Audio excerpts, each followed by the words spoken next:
baseline of functionality. It's always rooted in an immense, passionate love that sees beyond the brokenness to the beauty and worth He placed in you from the beginning. And the beauty He is restoring you to be. He doesn't just want to fix you, He wants to marry you, cherish you, share His kingdom with you, and delight in you eternally. The fixing is part of the grander love story, the preparation for the bride. He doesn't fix you to make you acceptable, but because He already accepts and loves you.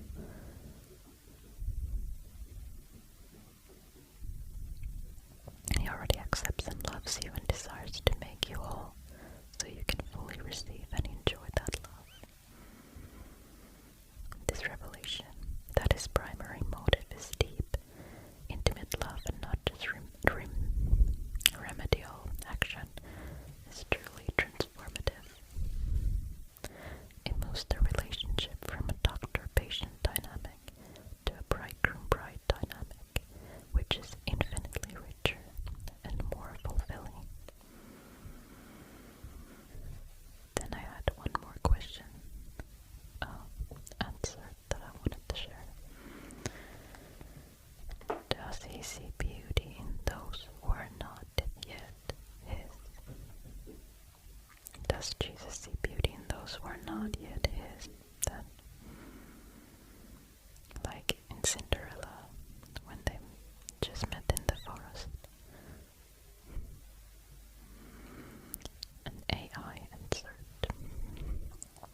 That's an excellent follow-up question, and it's where the Cinderella analogy, while beautiful, has its limits, and the divine reality becomes even richer. Yes, Jesus absolutely sees beauty and worth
saw her character and inner beauty.